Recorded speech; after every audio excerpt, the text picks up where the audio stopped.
ठीक है, 9th question, why is the supervision of the functioning of formal sources of loans necessary? So जो formal sources of loan है वो क्या है?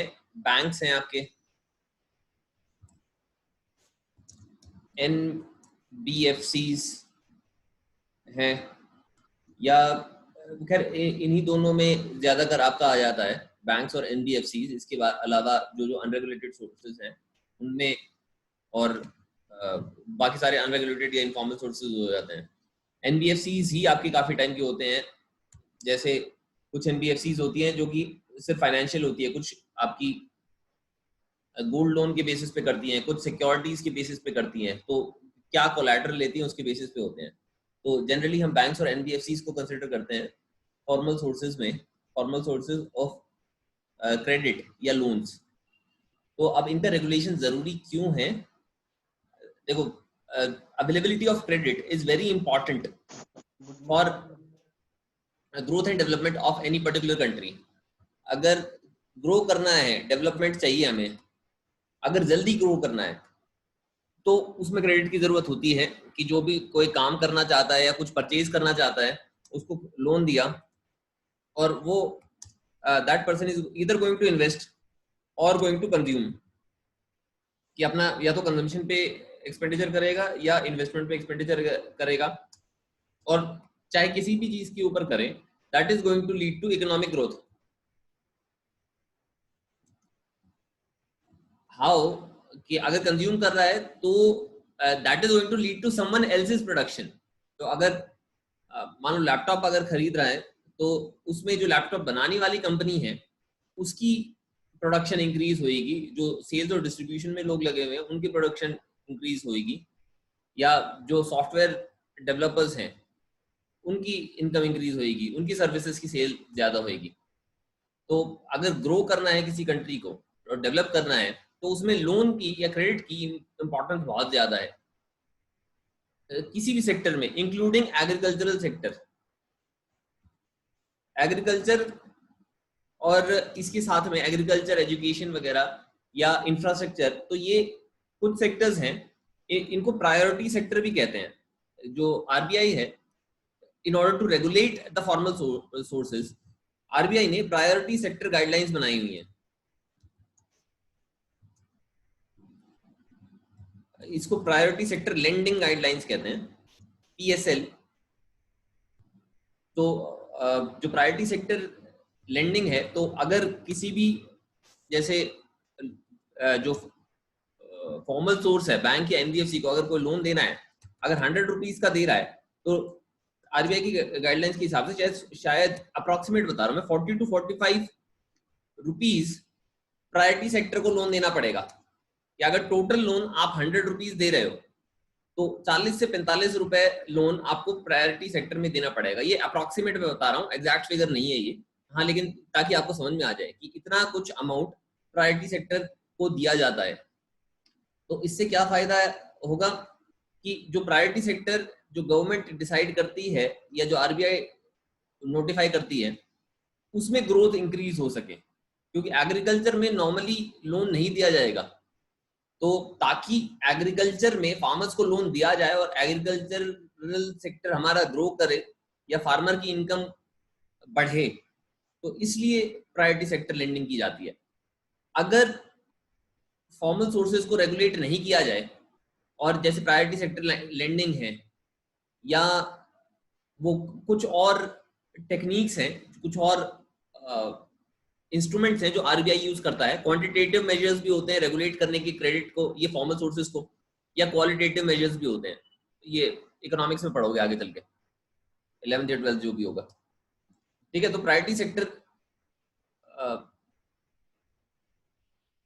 सेक्टर लेंडिंग करके ये जो एरियाज हैं जिनको जो प्रायोरिटी है इकोनॉमी की, जिनको ग्रो करना चाहिए, जैसे कुछ टाइम पहले 2019 में शायद प्राइम मिनिस्टर ने कहा था कि we are striving for doubling of farmers income. तो फार्मर्स इनकम डबल कैसे होगी? सिर्फ गवर्नमेंट पैसे देकर उनकी इनकम डबल नहीं कर सकती है। हाँ, लेकिन लोन अगर प्रोवाइड करें और वो एग्री बिजनेस वगैरह शुरू करें, अपना बेटर क्वालिटी सीड्स लें, इरिगेशन फैसिलिटीज वगैरह डेवलप कर सकें बाय टेकिंग लोन्स, तो डबल हो सकती है. So it definitely promotes development of the country. ठीक है, एक एस्पेक्ट तो ये हो गया, एक रीजन ये हो गया कि why formal the regulation of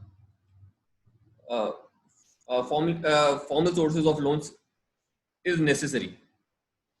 अब देखो, एक कल या परसों जब भी बताया होगा मैंने, बैंक रेट के बारे में बताया था मैंने. तो बैंक रेट आरबीआई ने क्यों मैंडेटरी किया बैंक्स को सेट करने के लिए? क्योंकि जो बैंक्स थे वो रिच जो भी कस्टमर्स थे उनको लो रेट प्रोवाइड करते थे, लो इंटरेस्ट रेट प्रोवाइड करते थे, और जो पुअर कस्टमर्स थे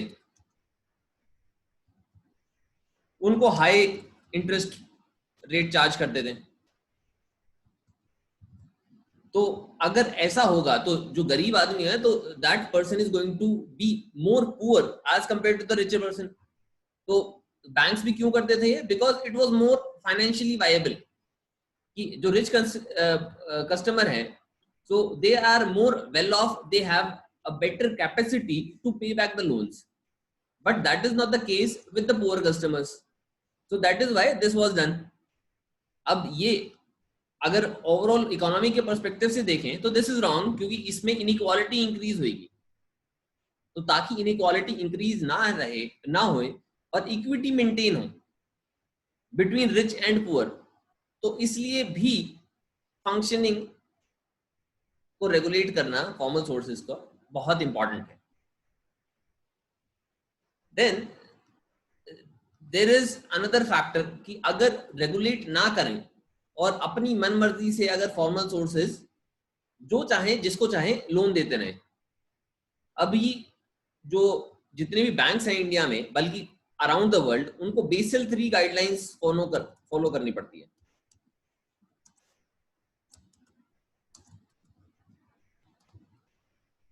बेसल आपका इसके फुल फॉर्म मतलब बैंक एसोसिएशन है. एग्जैक्ट फुल फॉर्म मुझे ध्यान नहीं है कि ये जितने भी सेंट्रल बैंक्स हैं तो उनकी एक एसोसिएशन है. उन्होंने डिसाइड करके बेसल 3 गाइडलाइंस दी हुई हैं. इससे पहले बेसल 2 थी, जो कि जो 2008 में फाइनेंशियल क्राइसिस हुआ था यूएस में, जिसकी वजह से पूरी दुनिया की इकोनॉमी स्लो डाउन में आ गई थी, काफी रिसेशन में भी चले गए थे. That was because of the failure of financial sector. जो यूएस का 2008 का क्राइसिस है ना, तो उसको सब प्राइम क्राइसिस कहते हैं. सब प्राइम एक मोर्टगेज लेंडर था, मतलब बैंक या एनबीएफसी की तरह लगा लो, वो मोर्टगेज लेकर लोन देता था. तो 2008 में क्या हुआ, इसके एनपीए जो थे, नॉन परफॉर्मिंग एसेट्स, मतलब जो लोन दिए थे वो लोग डिफॉल्ट करने लगे, और बहुत ज्यादा डिफॉल्ट हो गया. इतना डिफॉल्ट हो गया कि जो सब प्राइम थी तो ये बैंक करप्ट हो गई. अब बैंक करप्सी की वजह से क्या हुआ, सब प्राइम की जो पूरा फाइनेंशियल सिस्टम है उसको झटका लग गया कि बहुत ज्यादा डिफॉल्ट हो गए. शॉक की वजह से, कुछ तो शॉक की वजह से था, और कुछ जो सिस्टमिक प्रॉब्लम्स आ गए थे, सिस्टमिक रिस्क डेवलप हो गए थे because of such high NPS. अब कोई यूं कहेगा कि एक कंपनी ही तो फॉल्ट में आई थी, मतलब उसके ही तो वो बैंकरप्ट हुई है, तो बाकी क्यों? लेकिन ये एक कंपनी बहुत ही बड़ी कंपनी थी. अब यूं लगा लो, स्टेट बैंक ऑफ इंडिया है इंडिया का, which is the biggest bank in India. अगर इसके एनपीएस बहुत ज्यादा हो जाते हैं, और इतने ज्यादा हो जाते हैं कि ये बैंक करप्ट हो जाए, अगर बैंक करप्ट हो जाएगा तो ये जितने भी बैंक अकाउंट्स हैं इसके पास में, जितने भी लोगों ने अपना पैसा जमा किया हुआ है यहाँ पर, तो they will not be able to withdraw their money. अभी रिसेंटली येस बैंक के साथ में ये हुआ था. येस बैंक में डिफॉल्ट वगैरह किया था, या क्या हुआ था, कुछ टाइम के लिए, जनवरी में ही हुआ था, जनवरी या फरवरी में ही हुआ था इस साल, कुछ टाइम के लिए the customers of Yes Bank were not able to withdraw their money out of this bank because of such kind of problems. तो अगर ऐसा होगा तो लोग घबरा जाएंगे, लोग बैंक से अपना पैसा निकालने लग जाएंगे, तो it can turn into a full blown financial crisis. तो अगर रेगुलेट नहीं किया जाए ऐसे जो फॉर्मल सोर्सेज ऑफ क्रेडिट हैं या लोन्स हैं, तो इस तरीके के रिस्क डेवलप हो सकते हैं और पूरी इकोनॉमी को बहुत बुरी तरीके से ये इफेक्ट कर सकते हैं। और जो ये वाला है, to ensure proper functioning of financial system, these 2 points are related, कि रेगुलेशन गाइडलाइंस वगैरह देते रहे ताकि जो फाइनेंशियल सेक्टर है वो प्रॉपरली रेगुलेट करते रहे। सिर्फ आपका रिस्क वाली सिचुएशन में नहीं, जब क्राइसिस आ रही है सिर्फ तब नहीं, ताकि क्राइसिस डेवलप ना हो। अभी बहुत सारी चीजें हैं जो रेगुलरली डेवलप होती रहती हैं, नई नई चीजें आती रहती हैं। एक एग्जांपल है क्रिप्टो करेंसी का। क्रिप्टो करेंसी जैसे बिटकॉइन का नाम सुना होगा, बिटकॉइन, लिटकॉइन, इथीरियम, तो ये सारी क्रिप्टो करेंसीज हैं। अब ये नई चीज आ गई and people started investing in it. काफी लोग प्रॉफिट भी कमा रहे, काफियों का नुकसान भी हो गया। अब ये फाइनेंशियल इंस्ट्रूमेंट है जिसकी कुछ बैकिंग नहीं है। खैर हम इसकी क्रिप्टो करेंसी की डिटेल में नहीं जाएंगे इतना, अगर किसी को जानना हो तो मैं बाद में एक्सप्लेन कर दूंगा। हाँ, लेकिन अगर कोई भी ऐसी चीज आती है, नई फाइनेंशियल सिस्टम में आती है, which can disturb the functioning of the financial system or which can lead to development of unnecessary risks in the financial system, which can disrupt its proper functioning. In such cases, जो regulator है, RBI in India's case, that plays an important role in regulating the functioning of the financial system, ताकि वो proper लोगों को guideline दे सके, banks को guideline दे सके, NBFCs को दे सके कि what to do in such a case, क्या चीज सही रहेगी या क्या चीज आपको करनी है। तो इसलिए इस क्वेश्चन में किसी को भी कोई प्रॉब्लम हो?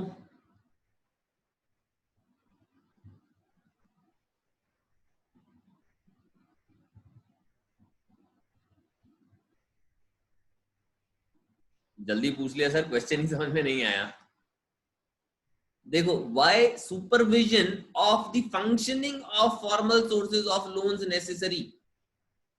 जो फॉर्मल सोर्सेज ऑफ लोन्स हैं वो क्या है? These are banks and NBFCs, banks और non banking financial corporation. Muthoot finance का तो एड सुना होगा ना, घर में धराओ सोना तो फिर काहे को रोना, लोन आकर ले लो हमसे। या कोई भी बैंक का हो, एचडीएफसी, एसबीआई, कोई भी, तो ये सारे के सारे फॉर्मल सोर्सेज ऑफ बैंक है। सुपरविजन का मतलब कि उनको रेगुलेट करना, हिंदी में क्या है, उनकी निगरानी करना क्यों जरूरी है। जो बैंक्स है या एनबीएफसीज हैं जो कि लोन देते हैं लोगों को, तो उनकी निगरानी रखना क्यों जरूरी है। अगर निगरानी नहीं रखेंगे तो क्या क्या दिक्कतें आ सकती हैं, तो वो हमने इस क्वेश्चन में डिस्कस की है। तो अगर निगरानी नहीं रखेंगे तो डेवलपमेंट में दिक्कत आ सकती है, जो कि अभी एक्सप्लेन किया था कि डेवलपमेंट के लिए availability of, rather cheap availability of loans is very necessary. So that is why अगर रेगुलेट नहीं करेंगे तो डेवलपमेंट अफेक्ट हो सकती है। अगर रेगुलेट नहीं करेंगे तो जैसे बैंक रेट का एग्जांपल एक्सप्लेन किया था ना, रिच लोगों को लो इंटरेस्ट रेट पर क्रेडिट दे देते हैं, लोन्स दे देते हैं, और पुअर्स को, जो पुअर पीपल है बिलो पॉवर्टी लाइन और लोअर मिडिल क्लास, तो उनको हाई रेट पर इंटरेस्ट देते हैं, हाई इंटरेस्ट पर लोन्स देते हैं। तो इनइक्वालिटी इंक्रीज होगी। तो ताकि इक्वालिटी रहे, इक्विटी मेंटेन रहे लोगों के बीच में, तो इसलिए भी जरूरी है। देन रिस्क डेवलप ना हो जो फाइनेंशियल सिस्टम है। देखो, जो फाइनेंशियल सिस्टम है ना, तो वो बहुत इंटीग्रेटेड है, इट इज अ मेश। एक बैंक दूसरे, एक एनबीएफसी दूसरे एनबीएफसी से लिंक्ड है। एक एग्जांपल देता हूं, जो एनबीएफसीज होती है ना, तो वो ज्यादातर जो अपना पैसा है वो किसी बैंक से लेती हैं। अब बैंक डायरेक्टली कंज्यूमर को लोन नहीं देगा, क्योंकि उसके पास में शायद वो, मान लो क्रेडिट हिस्ट्री नहीं है अच्छी उसकी, लेकिन एनबीएफसीज दे देती हैं। एनबीएफसीज क्या करती हैं, वो बैंक से ही लोन लेंगी, कम रेट पर ले लेंगी। जैसे ये बल्क में लोन लेती है एनबीएफसीज, तो बैंक किसी रिटेल कस्टमर को, मेरे को या आपको लगा लो, वो 8% पर इंटरेस्ट पर लोन देगा, एनबीएफसीज को वो 6% पर दे देगा। और एनबीएफसीज उन लोगों को जिनको मान लो बैंक से लोन नहीं मिल रहा है, उनको 14% पर लोन दे देती हैं। तो उसका जो मार्जिन होता है वो एनबीएफसीज कमा रही होती हैं। तो इंटरकनेक्टेड हैं, जो भी फाइनेंशियल सिस्टम में जितने भी प्लेयर्स हैं, बैंक्स हैं, एनबीएफसीज हैं, सारे के सारे इंटरकनेक्टेड हैं, और वो कनेक्टेड हैं बाकी जो इंडस्ट्रीज हैं या ऑर्गेनाइजेशंस हैं उससे। अगर फाइनेंशियल सिस्टम में कुछ भी गड़बड़ी आती है, कोई भी रिस्क डेवलप हो जाता है जिससे कि प्रॉपर फंक्शनिंग ना हो सके फाइनेंशियल सिस्टम की, मान लो कोई भी ऑर्गेनाइजेशन, कोई भी बैंक फेल कर जाता है, जो अब फंक्शन नहीं कर सकता है क्योंकि उसके पास में फंड्स ही नहीं बचे, वो बैंकरप्ट हो गया। यस बैंक के साथ में ऑलमोस्ट यही हो गया था। जब ये होने लगा था तो आरबीआई ने इंटरवीन किया और इसकी मैनेजमेंट को टेक ओवर कर लिया था यस बैंक की का। और बाकी जो बैंक्स हैं जैसे एसबीआई है, आईसीआईसीआई है, इनको कहा कि आप इसके कुछ शेयर्स परचेज कर लो और इसके जो फंक्शनिंग है, जो इसके बोर्ड ऑफ डायरेक्टर्स है, उसमें आकर बैठो और इसको प्रॉपरली रन करो। तो आरबीआई ने इंटरवीन किया और येस बैंक को फेल होने से बचाया। अगर ये येस बैंक फेल हो जाता तो क्या होता, जितने भी लोग इसके लोगों ने इसके येस बैंक में अकाउंट खुलवाया हुआ है, वो लोग अपना पैसा नहीं निकाल पा रहे थे और नहीं निकाल पाते, उनकी जो लाइफ टाइम सेविंग्स थी वो खत्म हो जाती। तो कितने सारे लोग, अगर यस बैंक के पास में 10 लाख लोगों के भी अकाउंट्स हैं, तो वो 10 लाख लोग रास्ते पे आ जाते and they would not have been able to survive in the economy. या तो वो पॉवर्टी के नीचे चले जाते, अगर पॉवर्टी में नहीं गए तो लॉन्ग टर्म कॉन्सिक्वेंस होता है, डिमांड रिड्यूस हो जाएगी इकोनॉमी में। और एक बार एक बैंक में हुआ तो जो यस बैंक के बाद में क्या हुआ था कि लोगों ने प्राइवेट बैंक से अपने पैसे निकालने शुरू कर दिए थे, प्राइवेट बैंक से निकालकर सरकारी बैंक में डालने लग गए थे। तो यस बैंक का जो खतरा था तो it started spreading to other banks. तो आईसीआईसीआई, एचडीएफसी, इनमें भी हो सकता है वो जो रिस्क डेवलप हुआ है उन बैंक्स में भी चला जाए। तो ताकि ऐसा ना हो, इसलिए जो रेगुलेटर है वो निगरानी रखता है और जो फंक्शनिंग है फॉर्मल सोर्सेज ऑफ लोन की, जो कि बैंक्स और एनबीएफसीज हैं, उनको रेगुलेट करता है। आई होप अब तो समझ में आ गया हो।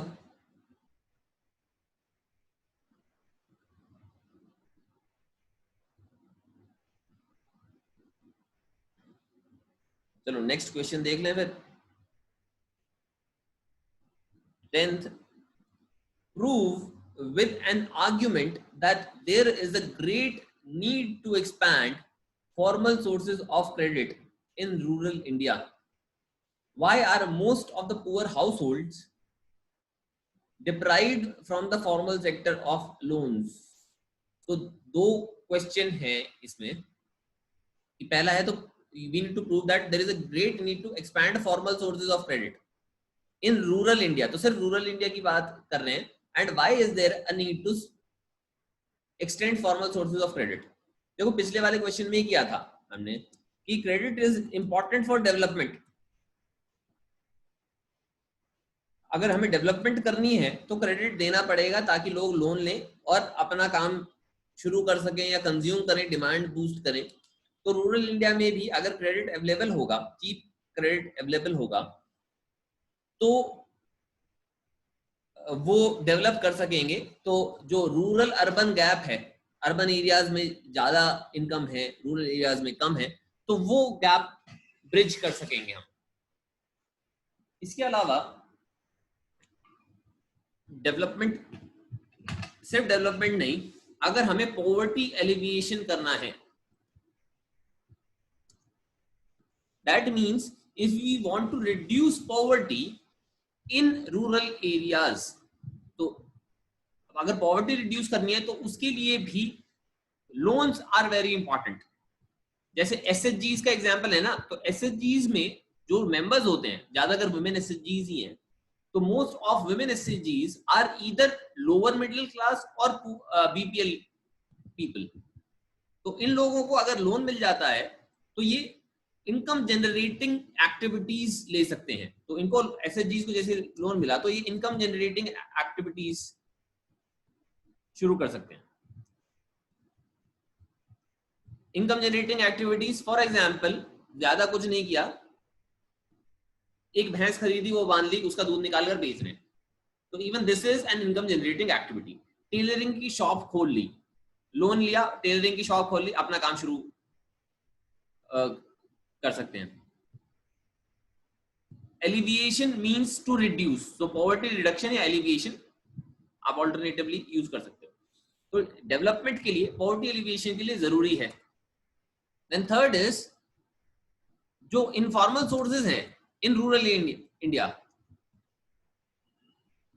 ज्यादातर लोग इनफॉर्मल सोर्सेज से ही लेते हैं, but they charge very high interest rates. तो इसकी वजह से क्या होता है, हाई इंटरेस्ट रेट की वजह से क्या होता है, people fall into debt traps. Debt trap मतलब जो कर्ज के जाल में फंस जाते हैं, डेट ट्रैप का लिटरल ट्रांसलेशन। तो इनफॉर्मल सोर्स से लेंगे, तो अगर कोई मनी लेंडर है, उससे पैसे ले लिए, उसने कोलैटरल में अपनी आपकी जमीन आपसे नाम लिखवा ली, इंटरेस्ट रेट बहुत ज्यादा चार्ज किया हुआ है, आप पैसा वापस टाइम पे नहीं लौटा पा रहे हो, आपके ऊपर इंटरेस्ट पे इंटरेस्ट लगता जाता है। इंटरेस्ट लगने की वजह से अल्टीमेटली आपकी जमीन आपके हाथ से निकल जाती है और आपको जमीन बेचनी पड़ती है।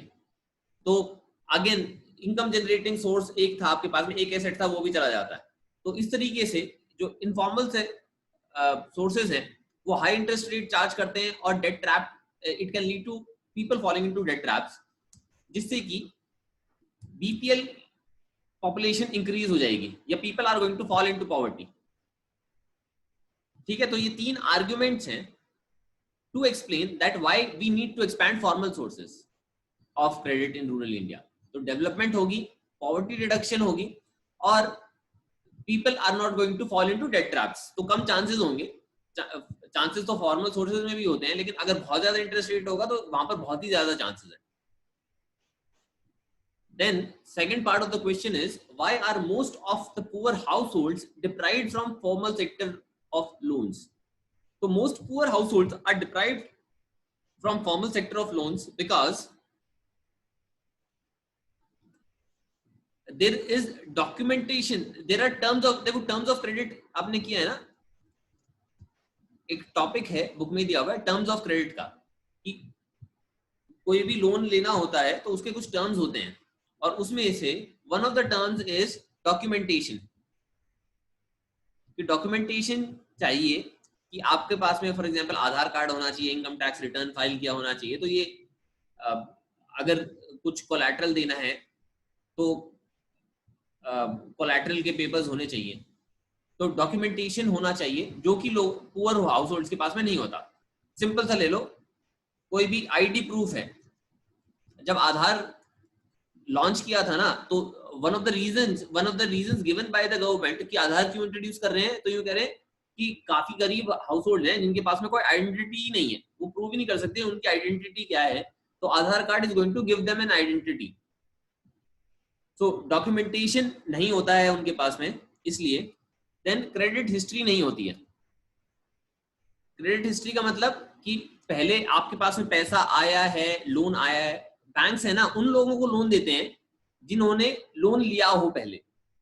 अगर उनके पास में उनकी कोई क्रेडिट हिस्ट्री है तो ही लोन देंगे। तो अगर आप मान लो क्रेडिट कार्ड के लिए अप्लाई करते हो या किसी लोन के लिए अप्लाई करते हो, तो और अगर आपके पास में कोलैटरल देने के लिए नहीं है, गिरवी रखने के लिए कुछ नहीं है, तो क्रेडिट हिस्ट्री मांगेंगे आपकी कि आपने क्या पहले लोन लिया है। अगर लोन नहीं लिया है तो लोन देंगे नहीं वो। तो काफी सारे बैंक्स की पॉलिसी होती है कि अगर किसी की क्रेडिट हिस्ट्री नहीं है तो they are not going to provide them loan. और अगर पुअर हाउस होल्ड्स हैं तो उनकी क्रेडिट हिस्ट्री तो होगी नहीं, क्रेडिट ही नहीं है तो हिस्ट्री कहां से आएगी, they don't have enough income, then they don't have anything to give for collateral. Collateral या सिक्योरिटी के लिए देने के लिए कुछ नहीं है। अब पुअर हाउस होल्ड्स हैं, पुअर ही नहीं होते अगर उनके पास में एसेट होते कुछ गिरवी देने के लिए। फॉर एग्जांपल आपकी कोई व्हीकल है तो it can be given as collateral, कि अगर आपको लोन चाहिए तो व्हीकल आपने कोलैटरल के तौर पर दे दी और आपको लोन मिल जाता है। लेकिन जो पुअर हाउस होल्ड्स हैं उनके पास में कोलैटरल देने के लिए कुछ है ही नहीं, तो दे डोंट गेट लोन्स। तो ये तीन रीजन है why poor households are deprived from formal sector of loans, और इसकी वजह से they have to depend on informal sectors of loan, informal sources of loan. sector लिखा हुआ है, sources है.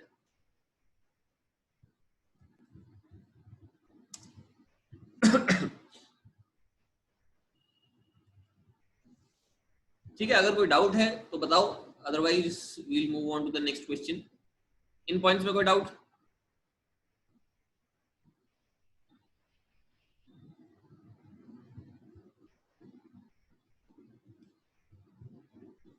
Fine. 11th question then. Why do you understand? What do you understand by demand deposits? Demand deposit से आपका क्या तात्पर्य है या क्या समझते हैं? देखो, डिमांड का मतलब क्या होता है, मतलब यू आस्क फॉर समथिंग, और डिपॉजिट मतलब आपने जमा किया है. तो डिमांड डिपॉजिट्स मतलब जब भी आप डिमांड करोगे उन डिपॉजिट्स को आपको पैसा वापस मिल जाएगा. कि तो डिमांड डिपॉजिट्स होते हैं बैंक्स में या कोई भी एनबीएफसीज में आप डिमांड डिपॉजिट्स कर सकते हो, जो आपका सेविंग बैंक अकाउंट होता है. So that is a type of demand deposit कि you deposit your amount and whenever you demand the withdrawal of that amount you can get it. So these are demand deposits. So demand deposits are the deposits which are made by people or businesses into banks or NBFCs, and whenever the account holders want to withdraw that money, they can demand the withdrawal from the bank.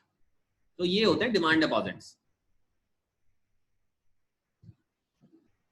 अगर समझ में नहीं आया तो बताओ, I'll explain it again.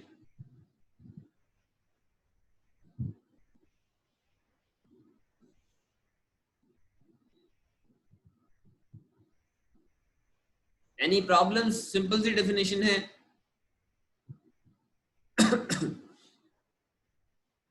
Twelfth question. Which country has successfully organized SHGs who had initiated the program? What is the basic idea behind SHGs for the poor? Explain it in your own words. So Bangladesh is the country, our neighbor into the east. Bangladesh ने successfully organise किया था और नाम क्या था, नाम दिमाग से निकल गया. Who had initiated the programme, नाम स्किप हो गया, प्लीज वो देख लेना. कल बताया तो था, अचानक से अभी दिमाग में था, it just went off. I just explain you the basic idea behind एसएचजीज. तो बेसिक आइडिया क्या है कि ये यहाँ पर नीचे लिखा हुआ है मैंने. Basic idea is to organise the poor. जो गरीब लोग हैं उनको ऑर्गेनाइज करेंगे. We'll turn them into a group. एक ग्रुप में कर दिया. अब ये ग्रुप क्या करेगा, सेविंग हैबिट डेवलप करेगा कि ये थोड़ा थोड़ा पैसा करके जमा करेगा और अपना नाम पर, ग्रुप के नाम पे, सेल्फ हेल्प ग्रुप के नाम पे ही it is going to open a bank account. ठीक है, बैंक अकाउंट ओपन करेंगे, अपनी सेविंग हैबिट डेवलप करेंगे, जमा करेंगे उसमें, and through that they are going to develop a credit history. तो क्रेडिट हिस्ट्री की बात किया था ना यहाँ पर. तो बैंक के साथ में अकाउंट ओपन किया, सेविंग हैबिट की और वहां पर जमा करते गए, क्रेडिट हिस्ट्री डेवलप होगी. अब क्रेडिट हिस्ट्री डेवलप हो गई तो उनको लोन मिल सकते हैं, या जैसे ग्रामीण बैंक था तो it was giving loans to एसएचजीज. तो लोन दिए जाते थे उनको, और ये लोन जो एसएचजीज हैं they used to use it for income generating activities. So this is the basic idea behind the development of SHGs, ताकि ultimately income generating activities शुरू कर सकें. अब income generating activities शुरू करेंगे तो they are going to increase their standard of living. उनका उनकी income increase हो जाएगी and they'll be able to repay the loan. ठीक है, तो SHGs were developed in Bangladesh and the basic idea behind it was कि कुछ लोग हैं, गरीब लोग हैं, 3-4 मतलब 15 से 20 लोग जो भी गरीब लोग होंगे उनको इकट्ठा करेंगे। अब जरूरी नहीं है कि 15-20 लोग ही हैं गरीब, तो अगर ज्यादा हैं तो they will be grouped into different groups, कि एक SHG ये हो गया, दूसरा हो गया, तो उस ग्रुप को इकट्ठा करेंगे, ऑर्गेनाइज करेंगे, वो आपस में बात करके डिसाइड करेंगे मिलकर काम करने का। दे will B developing a saving habit. Saving habit मतलब पैसे बचाकर करना। वो मिलकर अपना बैंक अकाउंट खोलेंगे, उसमें क्रेडिट ट्रांजैक्शन, उसमें ट्रांजैक्शन वगैरह करेंगे ताकि क्रेडिट हिस्ट्री डेवलप हो जाए। अभी इसका मतलब ये नहीं है कि सिर्फ क्रेडिट हिस्ट्री के बाद में लोन सिर्फ ये बैंक से लेंगे। जब वो सेविंग हैबिट कर रहे हैं, पैसा इकट्ठा कर रहे हैं, तो ये आपस में भी SHG, जैसे कोऑपरेटिव्स का था ना, कोऑपरेटिव्स अपने मेंबर्स को लोन देते थे, उसी तरीके से SHGs भी अपने मेंबर्स को लोन दे सकते हैं। और ultimately with time they will be able to get loans from the banks as well. So they are going to give loans and take loans as well, और वो लोन का use करेंगे जो SHG के members हैं to start income generating activities. तो income generating activity का भी एग्जांपल दिया था, सिलाई बुनाई का शुरू कर दिया, कुछ भी ये डेयरिंग शुरू कर दिया, एग्रीकल्चर में कुछ शुरू कर दिया, प्रोसेसिंग वगैरह, कुछ प्रोसेसिंग यूनिट सेटअप कर ली। ठीक है, so this is the basic idea behind SHGs। You need to explain it in your own words. तो अपने वर्ड्स में अच्छे से एक्सप्लेन कर दो, that's it.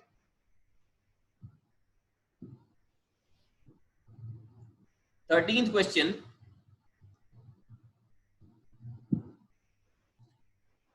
Highlight the inherent problems in double coincidence of wants. ये वाला क्वेश्चन तो कर लोगे ना वैसे।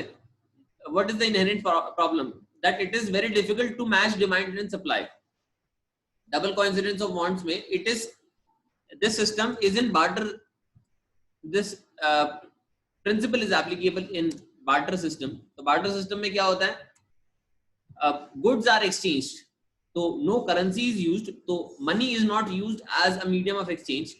in fact goods are directly exchanged for goods।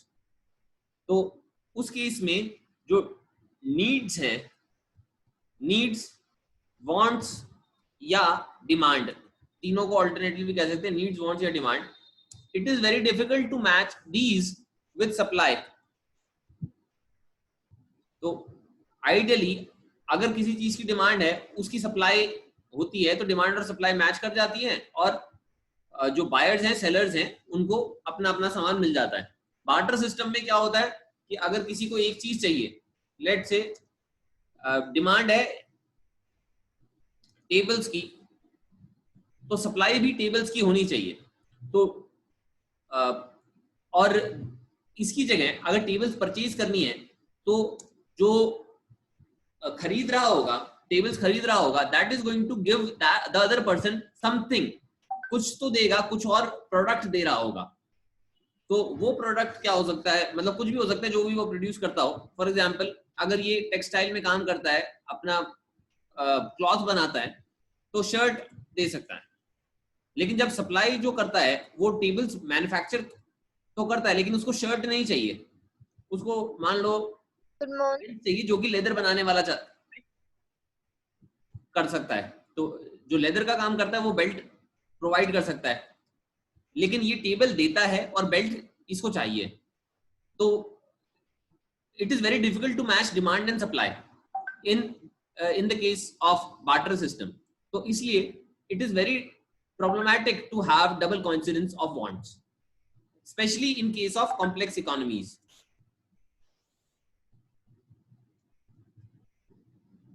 Simple economy में तो हो जाएगा, लेकिन कॉम्प्लेक्स इकोनॉमीज में मैच करना मुश्किल है। तो सिंपल इकोनॉमी का एग्जांपल, सिंपल इकोनॉमी होगी आपकी a village economy is a simple economy. जो ट्रेडिशनल विलेजेस थी जिनमें इकोनॉमी थी, जो बाहर से इतना कुछ खरीदते वरीदते नहीं थे, और जो आजकल की इकोनॉमी है जो देखते हो मार्केट बेस्ड इकोनॉमी है, तो that you can say is complex economy. Fine, moving on to the 14th question, how does the use of money make it easier to exchange things? Give an example. तो ये example दिया था table और shirt का, तो वही कर सकते हो. अगर money becomes an medium of exchange, तो double coincidence of wants की जरूरत नहीं रहेगी हमें. We won't have to match one demand with one supply. अभी double coincidence of wants में क्या होता है? D1 है demand 1, D2 है demand 2, और S1 है supply 1,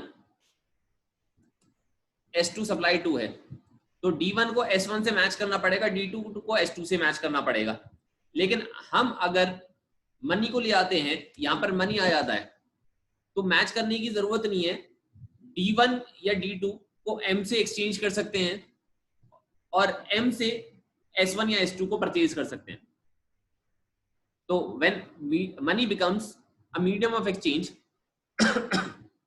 it becomes very easier to match demand and supply in any economy. ठीक है, यहां तो मैंने D1 D2 यूज किया है, लेकिन कोई भी एग्जांपल यूज कर सकते हो, जो भी पहले चीज दिमाग में आ रही हो वो यूज कर लो. 15th question, what is money? Why is modern money currency accepted as medium of exchange? So money or money is a medium of exchange. यही है definition तो money की.